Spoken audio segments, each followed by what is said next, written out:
제가 오늘 보육진흥원에서 강의를 해달라고 부탁을 받고 무슨 강의를 할까 하다가 한번 어떻게 하면 육아를 좀 더 쉽게 할 수 있을까? 응? 왜냐하면 제가 요 고민을 좀 하는 이유는 육아를 정말 우리는 많은 노력을 하고 있는 것 같아요. 제가 보기 한국 부모님들처럼 노력을 하는 부모님들이 전 세계에 별로 없습니다. 참 노력을 하고 애에 대해서 신경도 많이 쓰고 잘하려고 하는 마음이 많잖아요. 그 증거가 바로 이 자리예요. 왜냐하면 이 가을날 볕도 좋은데 어디 이렇게 좀 이렇게 단풍진 곳에서 앉아가지고 친구랑 커피 한 잔 마시면서 삶을 즐길 수 있는데 이렇게 우중충하게 앉아가지고 강의를 듣고 있잖아요. 이런 어떤 애써 노력하는 부모들이 의외로 전 세계에 많지 않습니다. 상당히 노력하고 어떻게 하면 더 잘해볼까 고민을 하는데도 불구하고 근데 또 들려오는 걸 보면 우리 아이들이 별로 행복하지 않다는 얘기들이 많이 들리죠. 우리가 OECD 국가에서 어린이 청소년 행복지수 조사가 있는데 어린이 청소년 행복지수 23개국이 조사했는데 4년 연속 꼴찌를 했어요. 4년 연속 꼴찌를 한 이유는 4년 전부터 조사했습니다. 그러니까 4년 연속 꼴찌를 하고 올해는 좀 자존심 문제인지 올해 조사를 안 했습니다. 왜냐하면 좀 너무 5년 연속하면 또 5연패는 좀 심하다 이런 생각을 했는지 올해는 그 조사에 참여를 안 했는데 부모님들은 노력을 많이 하고 있고 그에 비해서 아이들은 별로 행복하지 않고 우리가 노력하면 그 결과가 나오면 또 뿌듯하고 괜찮잖아요. 보람도 있고. 근데 노력하는 거에 비해서 아이들의 행복감은 그리 높지 않은 게 또 우리 시대의 가장 큰 문제라는 생각이 들어요. 저는 거꾸로 볼 때 노력을 너무 많이 해서 잘 안 되는 게 아닐까 이런 생각이 들어요. 노력을 너무 많이 하고 뭐 어떻게 하면 잘할까 하는데 너무 매달리다 보니까 그게 오히려 무리해서 힘들어지는 우리 운동 경기를 할 때 그러거든요. 투수들이 공을 던질 때 이제 해설자들이 그래요. 어깨에 힘이 너무 많이 들어갔다. 우리 한국 축구가 그 문전 처리에 약하지 않습니까? 꼭 그 축구 골대 앞에 가서 공을 차면 이렇게 하늘로 날아가는 공을 많이 차잖아요. 다리에 너무 힘이 들어갔다. 이런 말을 많이 하거든요. 자연스럽지가 않고 긴장해서 너무 무리하게 되니까 오히려 공이 하늘로 날아가고 야구에서도 던지면은 이상하게 빈볼이 나오고 그러는데 우리 부모님들이 육아를 할 때 가지고 있는 심리적인 부담감이나 압박감이 오히려 육아에 건강한 육아에 방해가 되는 면이 분명히 있다고 생각해서 그 부분을 제가 볼 때는 사람이라는 건 다 문제가 많습니다. 여기서 이렇게 서가지고 이렇게 굉장히 잘난 척 하면서 강의를 하는 저 역시 가만 생각해 보면 여러 가지 한계나 문제점을 가지고 있어요. 제가 앉아서 이렇게 써보면 저 역시 이러이런 문제점을 가지고 있다고 생각해요. 결함이 없는 거는 그건 신이죠, 신. 예? 결함이 없다면 신이죠. 우리가 이상적인 존재. 다 인간은 결함이 있고 어떤 결함은 고치질 못해요, 계속. 대부분 자기의 단점을 장점을 통해서 적당히 이렇게 커버하면서 사는 게 우리 인간 삶의 일반적인 모습이라고 생각이 들어요. 물론 단점은 있지만 그걸 조금씩 고쳐나가려는 노력을 하면 되는 거지 단점이나 문제를 다 고쳐야 된다. 그리고 단점이 있고 문제가 있으면 사랑받지 못할 거다. 이런 마음은 우리를 굉장히 부담스럽게 만듭니다. 어떤 엄마들이 애가 어떤 문제가 있어요. 예를 들어 애가 손을 빨아요. 한 2살 반인데 이제 손을 빨고 있어요. 손을 빨면 어떤 생각을 합니까? 보통 엄마들이 하는 생각은 손을 빨면은 이렇게 입 모양이 나쁘게 된다는데 이런 걱정을 많이 하죠. 입 모양이 나쁘게 되는데 빨리 끊어야 또는 뭐 세균 감염으로 이렇게 병이 많이 들까 이런 생각을 해요. 근데 이제 전문가들한테 물어보면 입 모양이 나빠지는 거는 영구치가 난 다음에나 그렇기 때문에 만 5세까지는 손을 아무리 빨아도 입 모양은 나쁘게 안 돼요. 그 다음에 세균 감염이 많이 되는 거는 전혀 그렇지 않고 손을 못 빨게 되면서 알러지만 많이 늘어나고 있다. 아토피만. 요즘 애들 너무 많이 깨끗하게 키워서 위생가설이라고 그럽니다. 전문적으로는. 위생가설이라고 너무 깨끗하게 키우기 때문에 여러 가지 자기 면역성 질환이 많아지고 있다는 게 일반적인 얘기거든요. 의학계에서는 상당히 공인된 얘기 중에 하나입니다. 그러면 어느 정도 지저분하게 키우는 건 아무 문제가 아니고 이 세상에서 살아가는데 면역성을 키우는데 도움이 된다는 게 일반 가설이기 때문에 손 빠는 게 별 문제가 없어요. 근데 손 빠는 걸 그걸 꼭 빨리 고쳐주려고 생각하죠. 이게 손 빠는 게. 또 이런 말들을 해요. 3살 버릇 80까지 간다. 이런 말 하면서 지금 빠는데 얘 나중에도 빨면 어때요? 내가 길거리 가다 보니까 나중에 빠른 사람 있더라. 우리 애가 그러면 어떡하나 이렇게 생각하는데, 제가 싫어하는 속담 중에 하나가 3살 버릇 80까지 간다예요. 여기 계신 분들도 3살 버릇 지금 갖고 계시는 분, 3살 때 버릇. 3살 때 버릇 많았을 거예요. 그 중에 대부분은 안 합니다. 응? 대부분의 버릇은 고쳐나가고 또 다른 나쁜 버릇이 생겨요. 대부분. 또 다른 나쁜 버릇이 계속 생기죠. 나이 먹어가면서. 그러지, 그 예전의 나쁜 버릇을 계속 가져가는 경우는 상당히 드문 현상이에요. 그래서 그거를 미리 막 걱정을 하고 그 문제를 고쳐주려는데, 또 한편으로 또 이런 거래요. 손 빨고 있으면 남들이 얘가 애정결핍이라고 생각하는 거 아니냐. 아니면 내가 애정결핍이라는 어떤 증거가 아닐까. 사실 애정결핍이라는 증거는 아닌데, 약간 연관성은 있어요. 근데 증거는 아닌데, 애정결핍이라고 만약 생각하면 그 애정을 주면 그만이지 왜 손 빠는 걸 멈추게 합니까? 결과만 사라지게 하면 원인이 사라지는 건 아니잖아요. 수돗물은 틀어놓고 밑에서만 막 꼭지를 막고 있는 격이죠. 그러면 이제 호스가 빠지지 않겠습니까? 그런 현상을 부모님들이 많이 보이고 있어요. 손을 빠는 게 만약에 내가 애한테 충분한 애정을 못 줘서, 또는 애가 너무 자극이 적은 환경에서 자라서 그렇다면, 대부분 그렇지가 않아요. 손 빠는 애 중에 애정결핍 때문에 그런 아이는 소수입니다. 근데 그렇다면 애정을 주면 그만인데, 어떻게든 보이는 문제를 없애는데 많이 초점을 맞춰요. 문제가 있을 수는 있어요. 문제가 있으면, 문제가 생기면 그때부터 교육을 하면 됩니다. 한마디로. 문제가 생기면. 그럼 문제가 없을 때 교육하면 효과가 있을까요? 제가 여기 있는 분들이 아직까지 생기지 않은 문제에 대해서, 아이들에게 생기지 않은 문제, 아이들이 20대가 되면 이런 문제가 생길 수 있습니다 하고 제가 오늘 이 자리에서 강의를 해요. 20대가 됐을 때 뭐 이런 문제가 생길 수 있다 강의를 하면 다 잊어버립니다. 일주일 뒤에. 왜냐하면 사람은 당장에 닥친 문제 아니면 관심이 없거든요. 다. 나한테 주어진 문제 아니면 큰 관심이 없어요. 그래서 다들 공부를 해도 결과가 안 나오는 거죠, 이제. 왜냐하면 공부를 해도 이게 나한테 닥친 문제가 아니니까. 나중에 닥쳤을 때 공부하면 좀 머리에 쏙쏙 들어오는 면이 있잖아요, 이제. 그러는데 닥친 문제가 아니니까 이렇게 좀 다 흘려듣게 되잖아요. 그래서 애들이 문제가 생길 때, 아, 드디어 교육의 기회가 왔구나. 이렇게 생각하면 돼요. 애가 돼지저금통에 손을 대가지고 쿠키런 딱지를 사면 드디어 우리 애하고 나하고 이 돈이라는 건 어떻게 써야 되는지, 내 마음속의 충동을 어떻게 조절해야 되는지, 내 돈과 남의 돈의 차이는 무엇인지, 저금은 왜 소중한지, 이 문제를 앞으로 시간을 두고 가르쳐야 되겠구나 하고 생각하면 그만이거든요. 근데 그러지 않고 막 문제가 왜 생길까? 우리 애가 큰 문제 아니야? 이렇게 걱정을 해요. 걱정하니까 막 마음이 불안해지니까 인터넷에 가가지고 막 글을 올리죠. 우리 애 이러는데 괜찮을까요? 그러면 또 이제 댓글 올라오는 거 막 클릭하면서 보다가 댓글에 또 나쁜 얘기 쓰있으면 또 막 검색을 막 해서 보고, 그러다 괜찮다는 말 있으면 좀 안심을 하다가 그래도 또 나쁘단 말 있으면 불안해하고, 이렇게 하면서 막 시간을 보내고 밤에 잠 못 자고, 그러다가 아침에 피곤해가지고 애가 또 안 좋은 행동하면 너 때문에 내가 이 고생이지 하면서, 이게 애 때문인지 잘 모르겠어요, 내가 보기에. 근데 이제 밤새 잠 못 자고 자기 불안과 싸운 거죠. 응? 내 불안과 싸우느라 힘들었지 애를 위해서 한 일이 아닌 경우가 많아요. 내 걱정이나 어떤 내 욕망을 이루기 위해서 힘든 거는 어떻게 보면 애를 통해서 내 욕망을 이루거나 내가 걱정하느라 힘든 건 애 때문에 힘든 건 아닙니다. 그건 내 특성 때문에 힘든 거죠. 그런 부분은 내가 나 스스로 많이 걷어내야 되죠. 나도 문제가 있고, 또 이제 자기 문제를 또 걱정하시는 부모님들도 많아요. 내가 애를 잘못 키우는 거 아닐까? 내가 이래서 되나?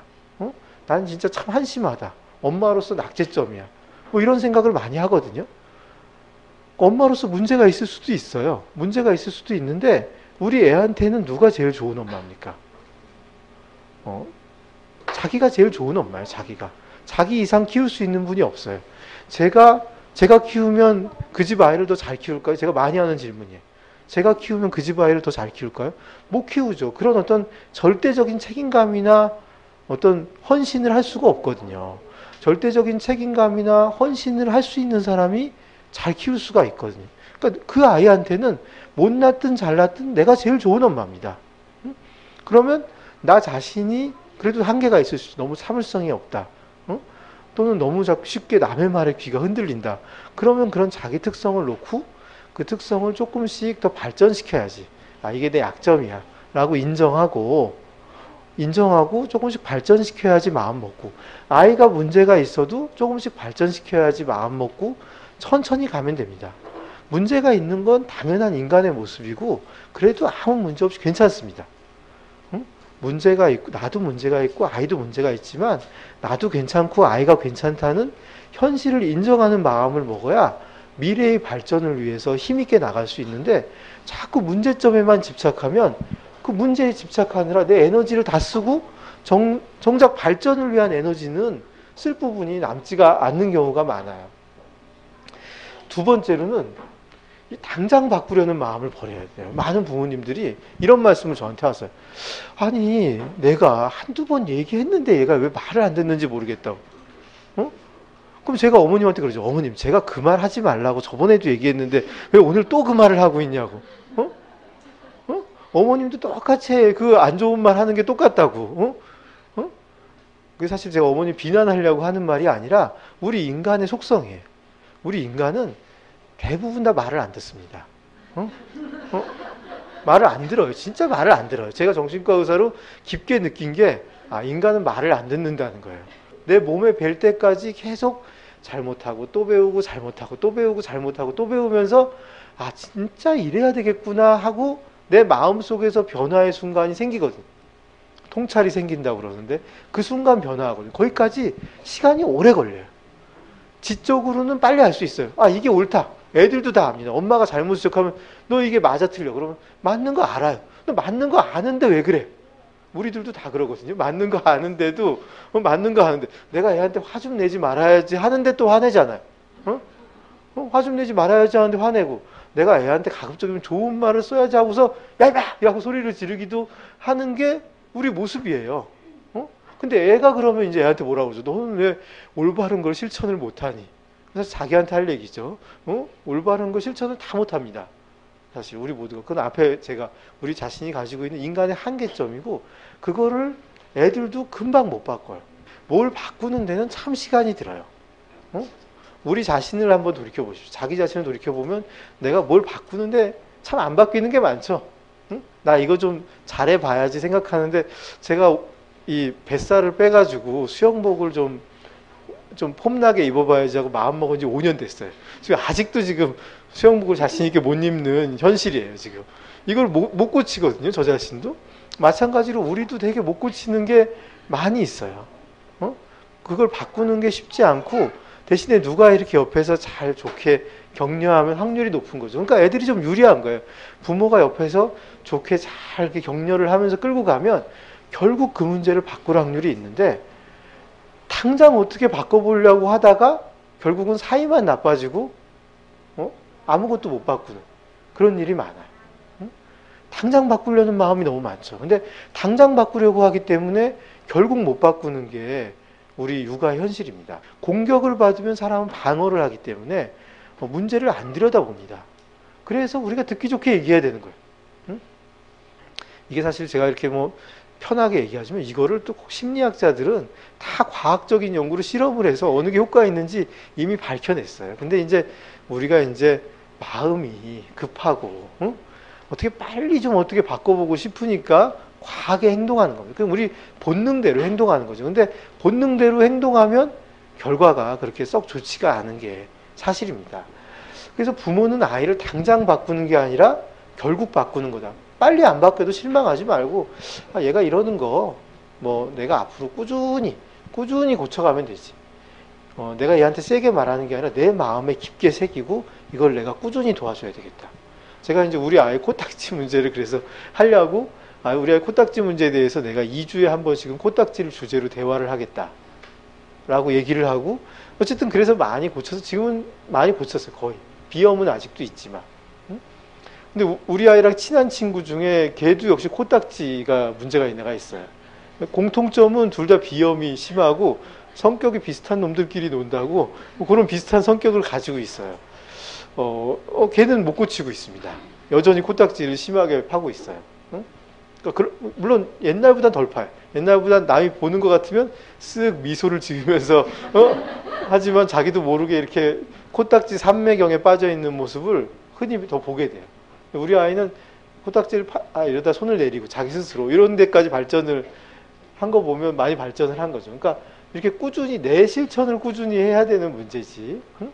근데 그 꾸준히 실천하는 게 의외로 어렵지는 않아요. 그냥 내 마음에 새기고, 물론 마음에 새기면 잊어버리기 때문에 스마트폰에 새깁니다. 이제 스마트폰에 계속 일정을 적어놓고 2주에 한 번 이렇게 나한테 상기시키도록 이런 식으로 해가지고 자꾸 이렇게 꾸준히 그걸 가지고 뭐 길게 얘기할 필요도 없어요. 한 5분, 10분 이렇게 얘기하는 시간을 가지면 슬슬 변화하는 모습을 볼 수 있는데, 급하게 하려는데 애가 변화가 없으면 화가 나거든요. 그 화 때문에 힘들어요. 응? 내 화를 못 견디겠어가지고 힘든 게 많거든요. 자, 세 번째로는 오지 않을 일을 미리 걱정하는 거. 앞에서 좀 다룬 얘기지만 이 오지 않을 일을 참 미리 걱정을 많이들 하시죠. 응? 지금 당장 일을 걱정하면 되는데 오지 않을 일 걱정을 하다가 현재를 못 즐기는 경우가 참 많아요. 많은 부모님들이 애들이 유치원 다닐 때부터 대학 입시는 어떻게 할까? 뭐 이런 걱정들을 하세요. 대학 입시는 그때 대학 입시가 어떻게 될지도 모르고 어떤 상황이 올지도 모르는데 이제 그 걱정을 많이 하십니다. 그리고 또 뭐 애가 그러면 이래가지고 나중에 장가는 갈까? 이런 걱정도 하세요. 뭐 그 걱정을 지금 한다고 내가 할 수 있는 일이 아무것도 없어요. 그 제한된 시간에 내가 할 수 있는 일만 하고 사는 겁니다. 내가 할 수 있는 일의 종류도 되게 많은데 그 중에 내가 선택한 한두 가지를 하고 사는 거예요. 한 가지를 선택하면 당연히 못하는 게 있어요. 그 못하는 건 어쩔 수 없는 거예요. 근데 우리 마음은 이것도 잘하고 저것도 잘하고 막 다 하고 이 문제도 없고 저 문제도 없고 이런 완벽한 상태에 대한 어떤 기대나 그걸 해야 한다는 소망이 있기 때문에 훨씬 힘들어집니다. 내가 이걸 하면은 저걸 놓치겠지 하면 놓치면 어쩔 수 없자고 가야 돼요. 내가 지금 하기로 한 일에 더 집중해서 가는 게 일을 더 많이 할 수 있는 유일한 방법입니다. 응? 내가 내일 비가 오면 어떡하지? 주말에 비 오면 어떡하지? 이거 걱정하면 뭐합니까? 주말에 비 오면. 걱정하면 할 건 딱 한 가지. 걱정하면 이거 하고 놀아야겠다라고 생각하는 거 한 가지인데 난 왜 뭐 하려고 하면 비가 오지? 난 왜 이런 모양이지? 난 진짜 재수가 없는 것 같아. 내가 어릴 때부터 이랬는데 뭐 이런 생각을 하면서 이렇게 한두 시간을 들이고 있어요. 이런 걸 하지 말아야 돼요. 우리 애가 이런 거 친구가 별로 없는데 친구가 없으면은 나중에 왕따를 당하면 어떡하지? 저번에 왕따 뉴스 보니까 막 심하게 왕따 당한다는 애도 있고 뭐 이런 걱정을 하면서 왕따에 대해서 막 검색해봐요. 왕따 안 당하려면 뭐 이런 거 막 검색하고 막 며칠씩 하는데 그런 거 필요 없고 친구를 만드는데 내가 당장 할 수 있는 일은 뭔가? 응? 내가 액션을 취할 수 있는 지금 단계에서 취할 수 있는 액션은 뭔가? 이거에 집중해서 하면 됩니다. 그걸 하고 나머지는 이걸 내가 좀 충분히 한 다음에 효과가 안 나오면 또 딴 걸 해야지 하고 마음 먹고 딴 걸 해야지 잊어버리기 싫으면 적어두시면 됩니다.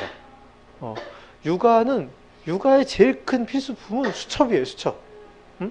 우리 인간은 자꾸 잊어버리기 때문에 제가 수첩이 7개 있어요. 수첩이 7개 있는데 뭐 이렇게 애랑 할 때도 애 키울 때도 항상 수첩에 왜냐하면 생각하면 잊어버리죠. 요거 다음에 해야지 하는 걸 적어놔야 돼.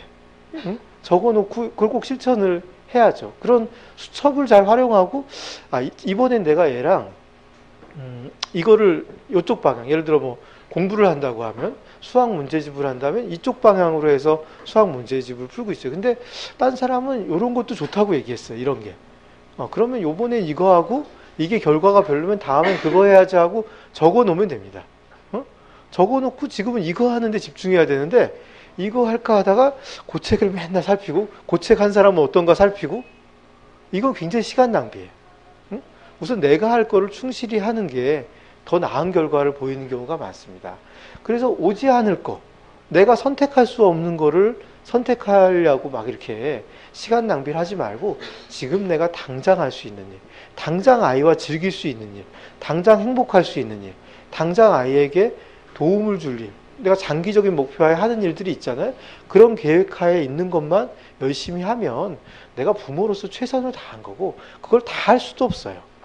나에게 주어진 시간은 전 아이하고 같이 노는 시간이 일주일에 2회 있습니다. 평일에 한 번, 주말에 한 번 아이랑 놀이를 제가 별개로 아이랑 같이 노는데 그 시간이 나한테 주어진 전부라고 생각하고 있어요. 근데 그 시간에 할 수 있는 일이 무수히 많지는 않겠죠. 그러면 그 시간에 내가 할 수 있는 몇 가지를 하고 키우는 겁니다. 그리고서는 그냥 나한테 잘했다고 얘기합니다.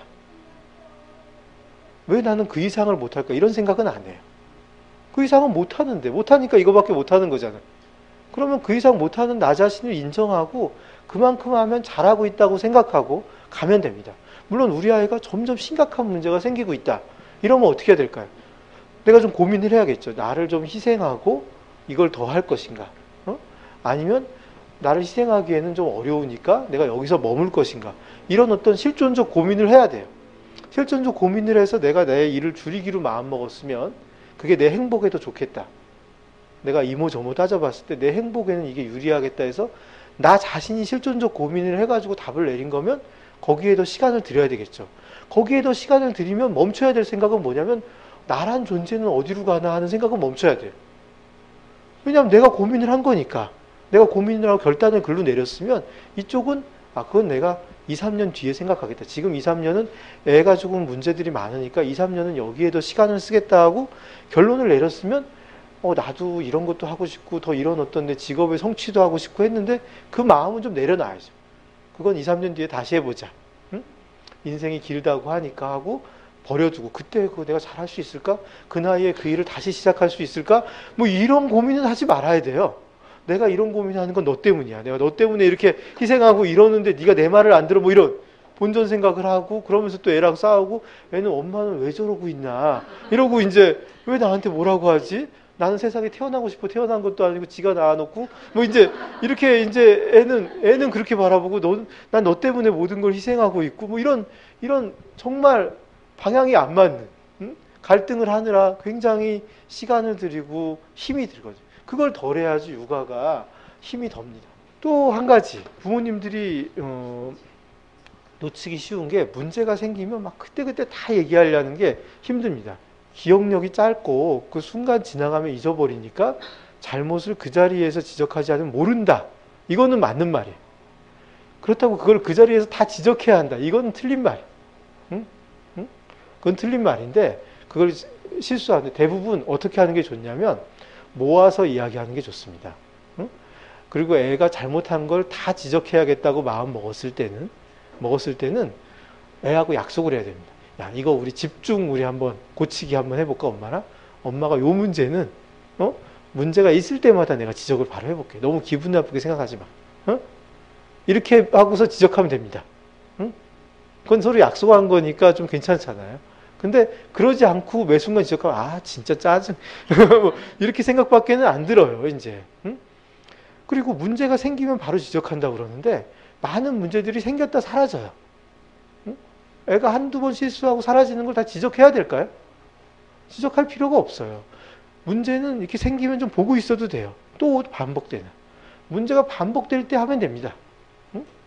반복이 되면 우선 처음에는 딱 지적을 해줘. 이거 잘못된 거라고 딱 말을 해줘야 되겠죠. 처음에는. 근데 몇 번, 한 두어 번은 말을 했어요. 두어 번 말을 했는데도 잘 못 고쳐요. 응? 그럴 때는 자꾸 모아서 가르치는 게 나을 수도 있겠죠. 응? 모아서. 그럴 때 또 필요한 게 수첩입니다. 제가 이제 많이 쓰는 방법인데, 왜냐하면 애들, 요즘은 진짜 편해졌어요. 요즘은 스마트폰 때문에 다 스마트폰으로 찍어두면 됩니다. 이제 찍어두면 더 쉬운데, 영상이니까 상기가 잘 되잖아요. 저는 수첩을 이용했어요. 애가 뭐를 어떤 잘못된 행동을 하면, 특정 행동을 하면, 그걸 다 적어놨어요. 다 적었습니다. 저번에는 이제 애가 이렇게, 음식물을 안 하고 가져간 거를 제가 이렇게 찍었어요. 다 찍어가지고 애가 2학년 때 했던 건데 다 찍어서 그거를 이렇게 쭉 이렇게 만들었어요. 컴퓨터로 아래 한글에 그냥 붙이면 됩니다. 찍은 걸 갖다가 이렇게 이렇게 갖다 긁어가지고 붙이면 되는데 이렇게 해서 쭉 아이가 몇 월 며칠 그 다음에 그거를 이제 엄마가 버리러 가는 거를 또 찍었어요. 옆에다가. 그래서 이거를 본 너의 소감이 어떠냐? 이렇게 얘기를 했어요. 근데 그런 거를 이렇게 하면은 좀 효과가 좋죠. 아무래도. 그리고 그거를 이제 벽에다가 벽에다가 크게 붙여놨습니다. 이렇게 일렬로. 아이 방문 들어가는 데다가 붙여놨어요. 방에 들어가기 전에 그 그림을 보라고. 이렇게 해결하면 됩니다. 사실 모아서 어떤 문제를 어떻게 하면 이걸 얘한테 효과적으로 전달할까. 모아서 문제를 해결하는데 그냥 얘기하면 너 저번에도 그랬잖아. 이렇게 하면 안 돼요. 이 쉬는 게 중요해요. 쉬는 게. 부모님들이. 이 안 쉬면은 내 마음속에서 야수가 튀어나옵니다. 야수가 튀어나와요. 쉬는 게 참 중요합니다. 무엇보다 먼저 쉬어야 돼요. 먼저 쉬고 한 박자 쉬고 들어가야 되는데 지친 다음에 쉬면 늦어요. 지치기 전에 쉬어야 돼요. 어떤 맞벌이 어머님이 저한테 이렇게 얘기를 하시더라고요. 워킹맘인데 일을 하고 나서 끝나고 집에 가서 또 막 애하고 너무 잘하려고 노력하시는 분이에요.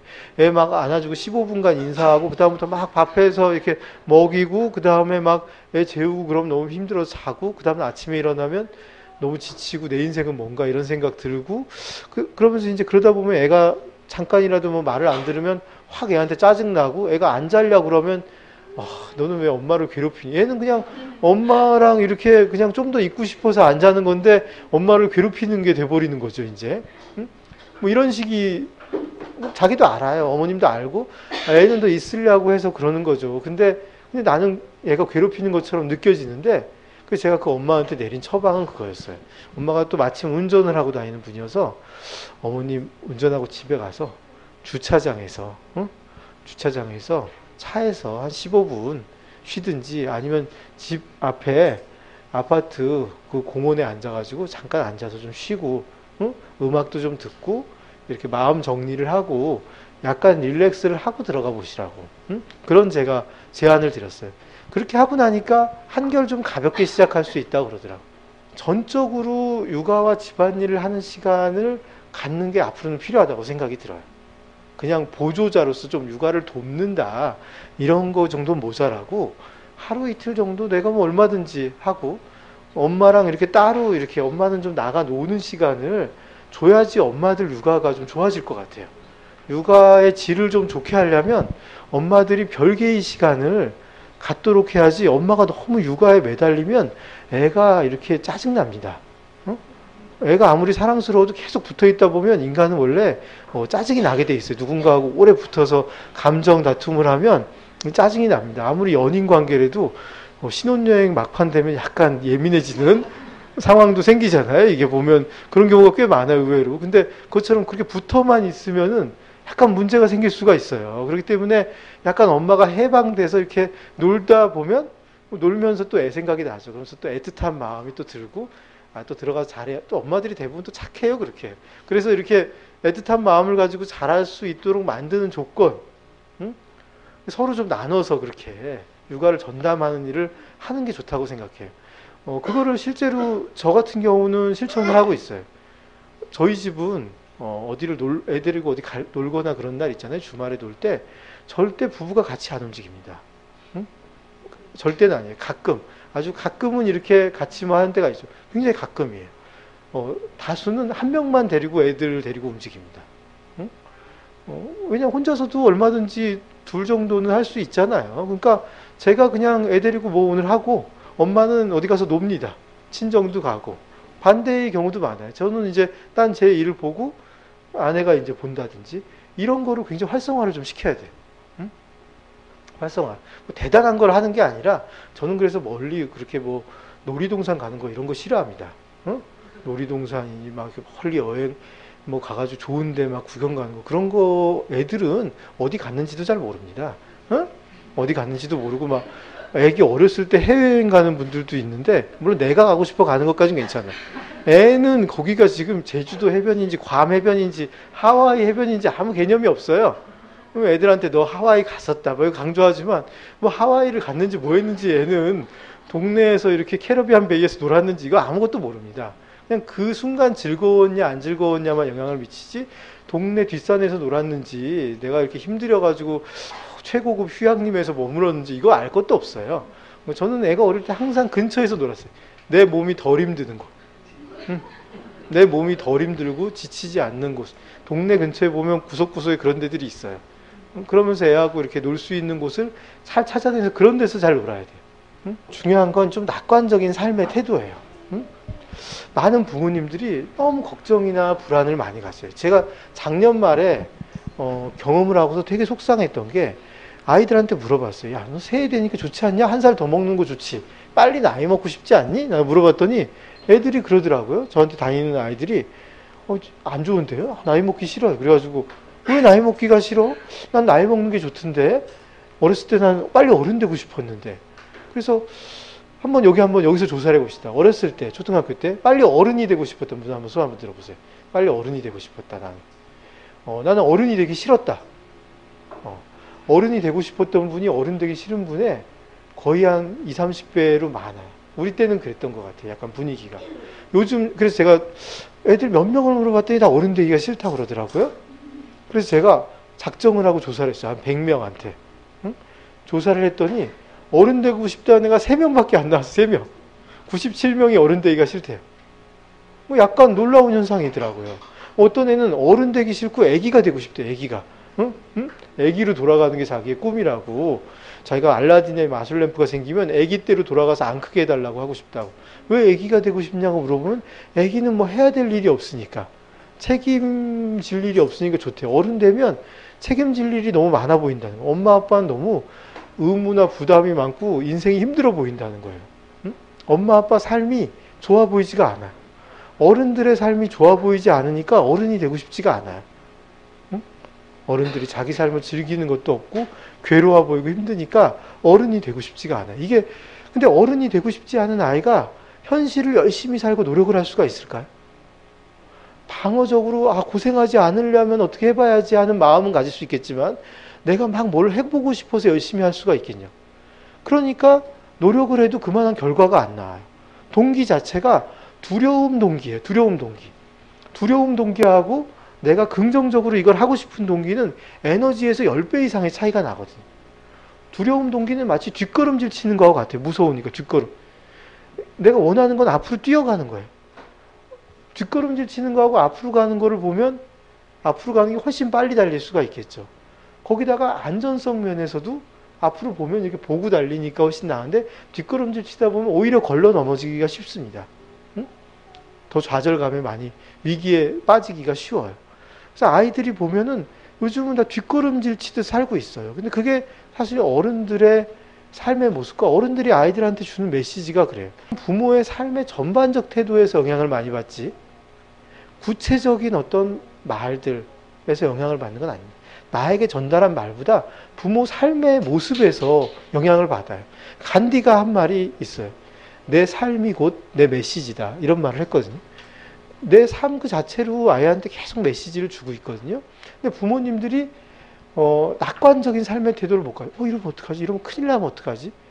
이렇게 잘못되면 어떡하지? 너 그러면 큰일 나. 잘못돼. 이걸 끊임없이. 너 이렇게 하면 어떻게? 이렇게 하면 어떻게 되는지. 정말 나쁜 일이 일어나. 이렇게 말을 하는데 그게 아니잖아요. 그럴 수 있지. 지금 이럴 수도 있다. 근데 이걸 우리 또 잘해보려고 노력해보자. 응? 잘해보려고 하는 건 멋진 거잖아. 응? 어제보다 오늘 또 좀 낫게 하려고 하는 그 태도가 멋진 거야. 결과는 또 비슷할 수도 있어. 근데 또 해보려는 거야. 이게 진짜 인생에서 멋있는 거야. 끊임없이 잘해보려는 사람하고, 나는 모르겠어. 난 안 될 거야. 이런 사람이 있는데, 아빠가 볼 때는 잘해보려는 사람만큼 멋있는 사람이 없어. 응? 제가 이제 마지막 제 책에 있는 구절을 한번 이렇게 써놨어요. 우리가 아이를 위해서 산다고 생각하는데, 아이를 위해서 산다기보다는 아이와 함께 사는 거란 생각을 가지셔야 됩니다. 아이를 위해서 나를 잊어버리면 분명 후회하는 순간이 옵니다. 이 사랑이라는 게 사랑하는 주체가 있어야 사랑을 계속할 수 있거든요. 그 주체가 난데 나를 잃어버리고 매달리면 나중에 보면 내가 얘를 왜 사랑하고 있는지 모르고 애도 자기가 사랑받고 있다는 생각이 드는 게 아니라 그냥 끌려가고 있다는 생각만 하고 맙니다. 이게 사랑인지 뭔지도 몰라요. 나를 먼저 생각하고 이게 내가 애를 위해서 하는 게 아니라 우리가 함께 사는 거고 나는 또 내 인생이 있고 또 내가 얘를 다 흔들고 뒤흔들 수는 없다는 마음으로 내가 해줄 수 있는 거 많은 걱정보다는 내가 지금 해줄 수 있는 거에 집중해서 이 시간을 같이 애한테 뭐 해주고 싶잖아요. 그 순수한 마음을 살려서 해주고, 해준 거 해줬으면 난 충분히 괜찮은 엄마다. 이렇게 자기한테 칭찬하고 내 인생을 또 살고 하는 게 육아를 쉽게 하는 비결입니다. 감사합니다.